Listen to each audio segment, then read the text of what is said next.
Hello everyone. This right here, it should be my final video for the night. I'm not making any promises, but I will try to make this my last video for the night. It's now 7:39 p.m. 7:39 p.m. And thankfully God answered my prayers. I need him I need him so much right now. I need him so much right now. I'm not playing. I really do. So I'm thankful that he answered my prayers for people to help me off the streets out of the rain because that is just so insane. And tomorrow morning, I have an online job interview. And thankfully, like the past, I don't know if I stayed here 2 or 3 times before, but the past few times I stayed here, the Wi-Fi was horrible. Only maybe the second time I came here was somewhat good. But so I'm just so thankful. I'm not crazy.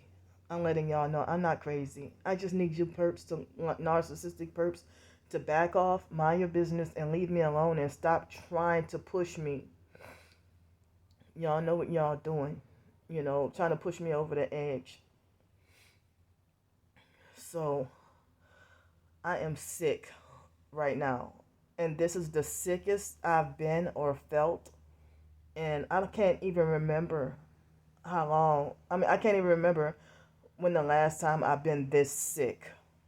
This very sick. And I figured that my immune system is weak due to the sleep deprivation and high stress.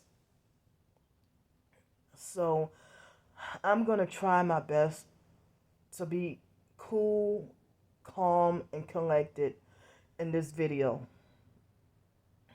And they are vibrating my body right now, no matter how sick I am. They're sadistic like that. They're vibrating my whole body, but emphasizing on my organs and back. So it's Sunday. The buses to get over here do not run on Sunday. So I had to take an Uber and get out of the rain.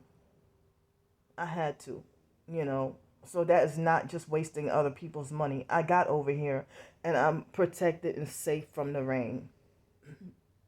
So I'm, being vocal and outspoken on everything that's going on. And, I can't even, as I say, I can't even, like, for my certain blog posts, I have to Google and YouTube certain videos or certain information about myself to show certain examples of what I've been going through with my targeting. So, I do not need to be locked up in a mental institution. I'm not insane. I'm not crazy. I've been doing the same thing that I've been doing for the past couple of years. What's different? But because they have an agenda to take me out, my twin sister and her devout cheerleaders, cult followers, flying monkeys, whatever you want to call them, they want to make it like as if shit just got real. Like as if they're not playing any games with trying to take me out and take me down and destroy me. So I just found out that my twin sister and her devout cult followers are conspiring together against me to have adult protective services called on me.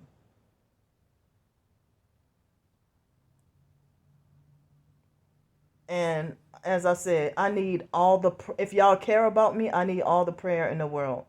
Do not pray for me to get locked up in a mental institution.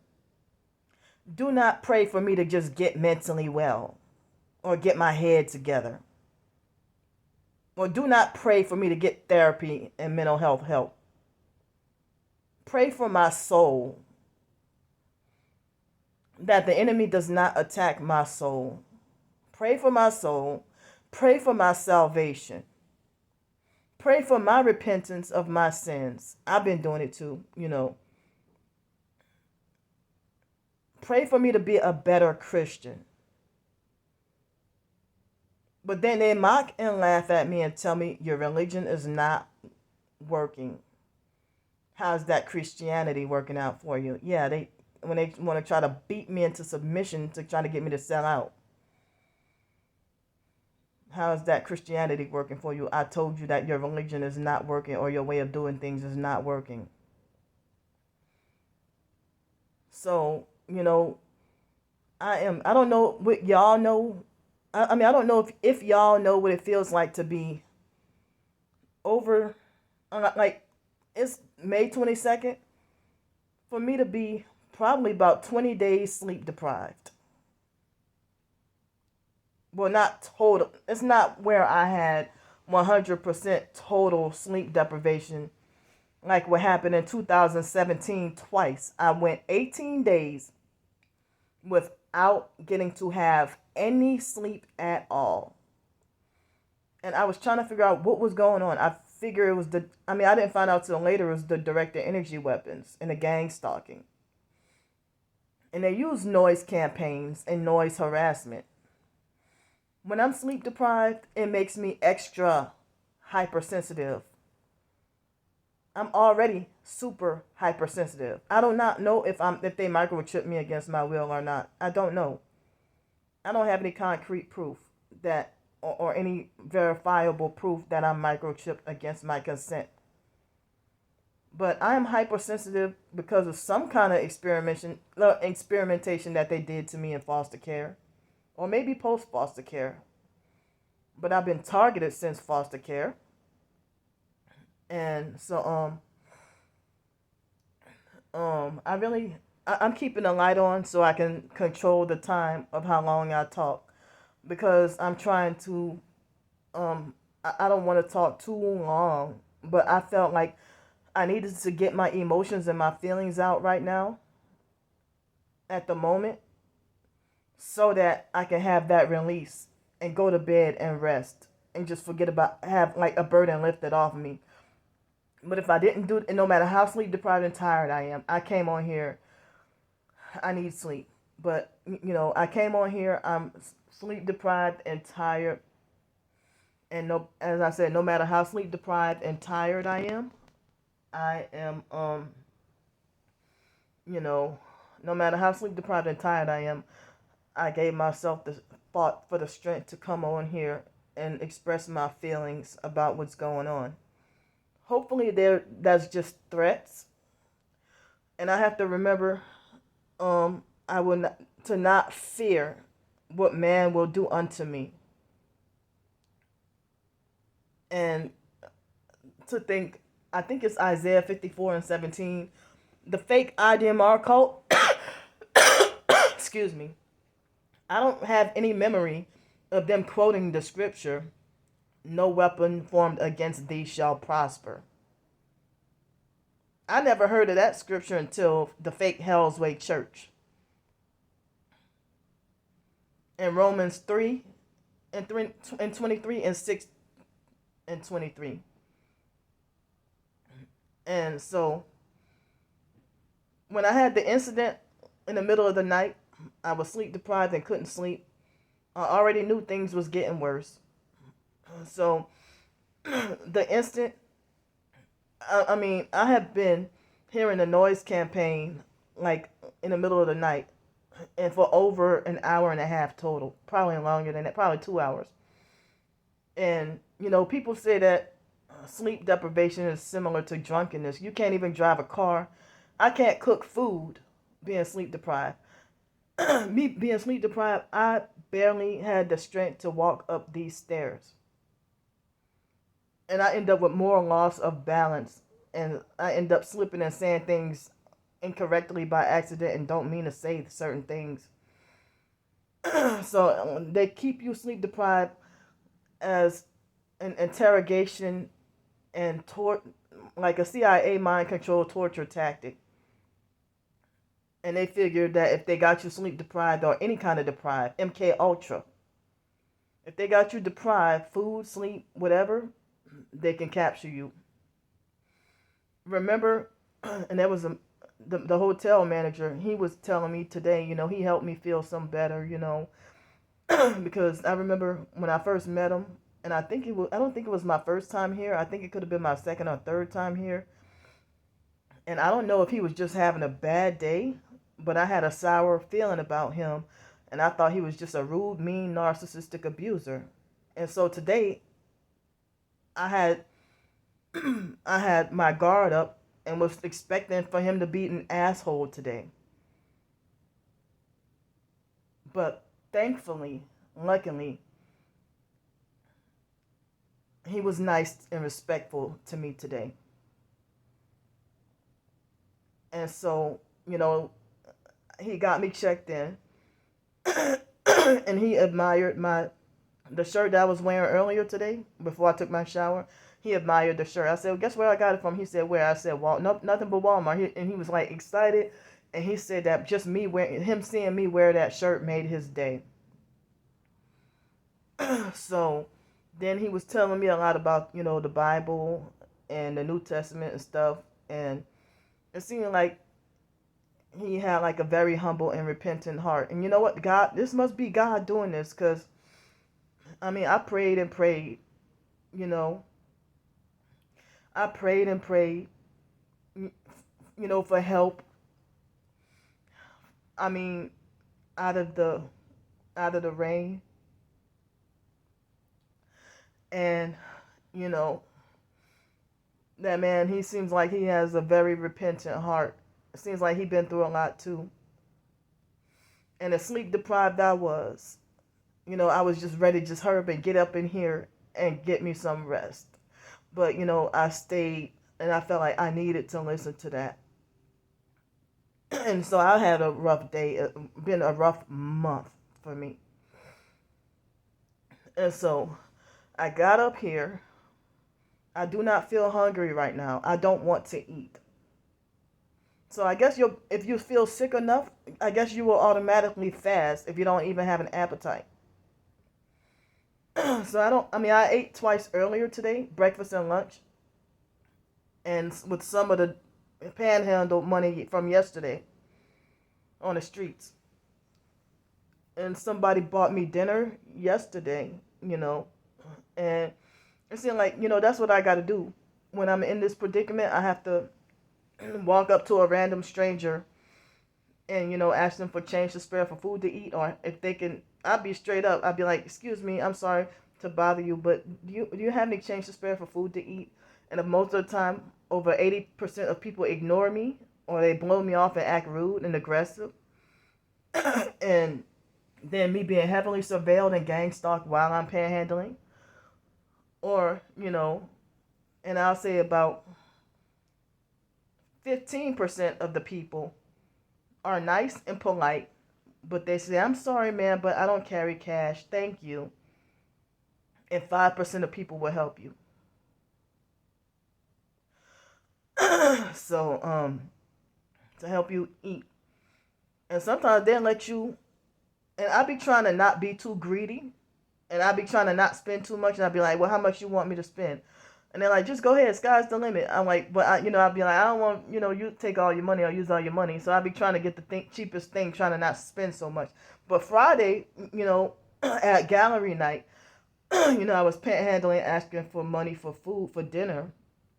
And I had too much bread earlier that day. So I felt like if I had more bread that day, I was going to scream. I felt like I wanted some real food and something solid. So they had the food truck that's supposedly New Orleans based.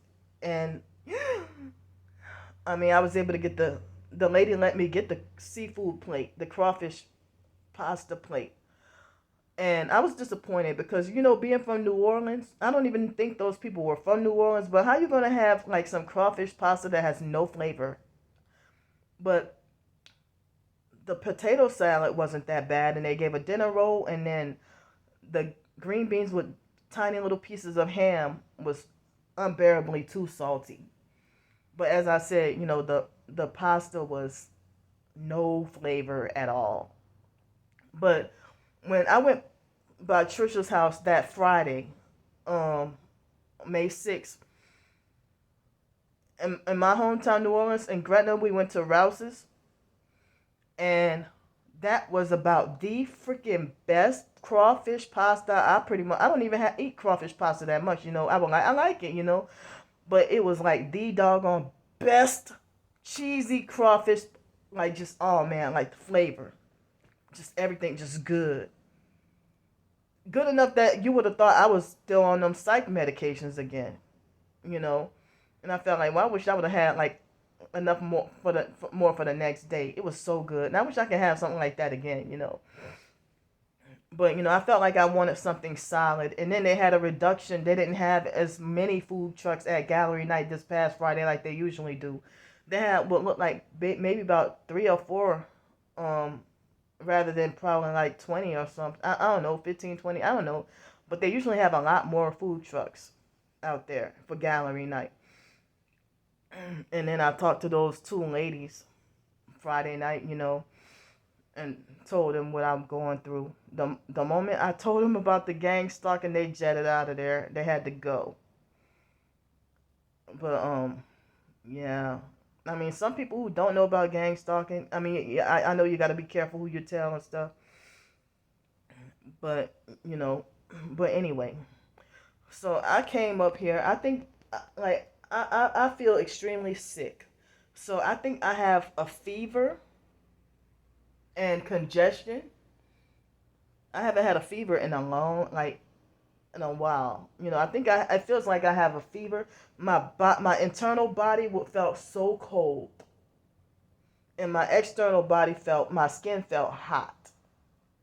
And so I had to turn the air off. I was looking for the heater, but the heater seems like it doesn't work. So I went and like I usually do, run hot, like in the shower, run hot water over my body for a long time. And then I was very careful with taking a careful shower. I want to be able to brush my teeth too, but I'm exhausted and tired. And, I bet you, when I floss and brush my teeth, I'm probably going to expel a lot of mucus. I don't mean to sound gross, but, I guess trying to heal my body. But, even being on the streets, I couldn't find the convenience to get to brush my teeth. So it's gonna be rainy until Thursday. Tomorrow I have a web job interview, so I'm at least trying. I'm thankful and glad that they contacted me. And as I said, I'm not going to mention the name of the job because the gang stalkers online will try to destroy me. They will try to sabotage it. But at the same time, I mean, and it's like the incident that happened in the middle of the night. It's no different from what I usually go through with exposing my gang stalking. But because they're mad and have an agenda, they're like, hell no, we don't want Candy to have help with hotel room. She needs to stay out there in the rain and stuff. So they're using mental health to try to blood sacrifice me. And it's probably been the agenda since the beginning with the gang stalking cult. And so, as I said, what happened with Lanika, the foster mom scapegoated me, just like the foster mom scapegoated Wyatt, the biological brother Wyatt, what happened with Kirk and Brandon. I don't know all about what happened with that, So, I don't know everything that happened with that, but the foster mom, if somebody does us something dirty, the foster mom will protect that family. And because she has an agenda, she hated the biological family, and she was at war with with the biological mom, Frances. Like, they weren't getting along. And, I heard stories about the biological sister, Ramona, sleeping with the foster dad, Al, and John Kraft from the Masonic Kraft family and stuff. I don't know all about that, but there was some history and tension between the foster and biological family, and I don't, they keep, even both families keep everything secret from me. That's why I feel like I have to be. I know I have to be MK Ultra,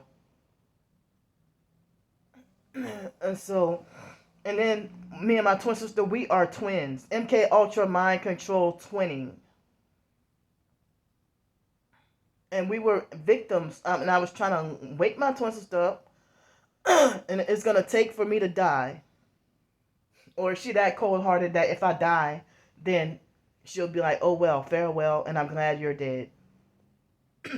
But because of the incident that happened in the middle of the night, you know, I was started to read Psalms 55 all the I wanted to read I mean listen to on audio on my MP3 player.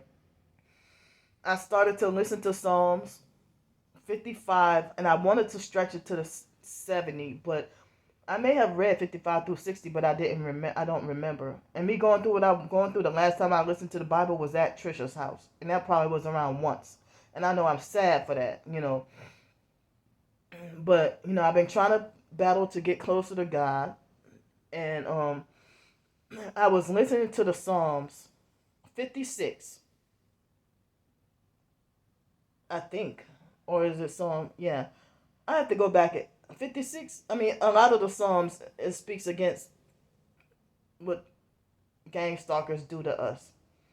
I mean, Psalm 56, I think that, or is it 56 or 58? I think it's 56, but that fit me to a T. Or is it 59? I don't remember. But that fit me to a T, and I was amazed because that is exactly what I'm going through right now.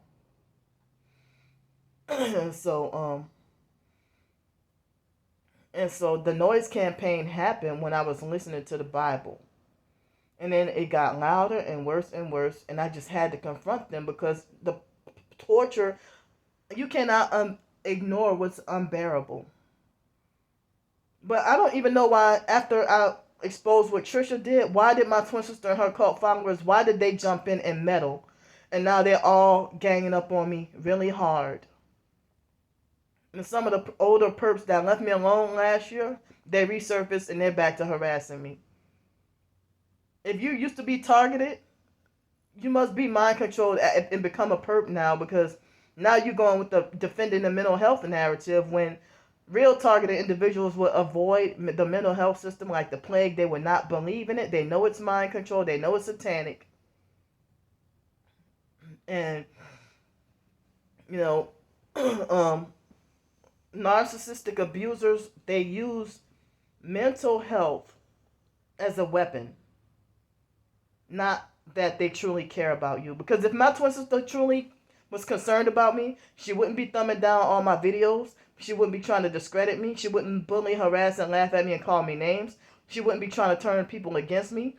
She brainwashed somebody on Twitter that I tried to follow about narcissistic abuse, and that person blocked me. And I had just went to follow that person, and my twin sister, she went and secretly brainwashed everybody in the Quora community against me with narcissistic abuse and probably the target individual thing. But my twin sister is the abuser pretending to be the innocent victim and try to sabotage any narcissistic abuse help that I try to get or that I try to seek. And then if you're supposed to be a narcissistic abuse victim, but then you turn around and act like a brainwashed flying monkey with no discernment, and you just blindly go along with my twin sister without question. But if I tell my side of the story, everybody brickwall me and they don't want to hear it, and they want to tell me shut up and tell me what to focus on. Like as if I have less rights to speak out against what I'm going through than, but everybody else can lie on me all day. But I have to be told to shut up and told what to focus on or what to think about. It's just not fair. But thankfully, I'm in this hotel room. Well, the one that was a little bit over $100 with no deposit, they were full today. So I got this hotel, and I got it on, an app, and it was $80 plus tax, $90 plus $50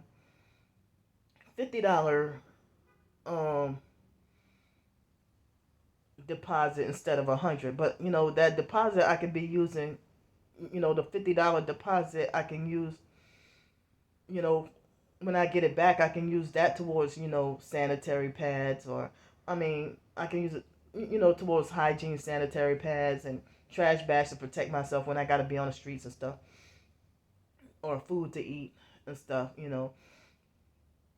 So, um, if my twin sister cared about me and loved me, she would be trying to protect me and defend me and be open minded and like listen to, supportive and listen.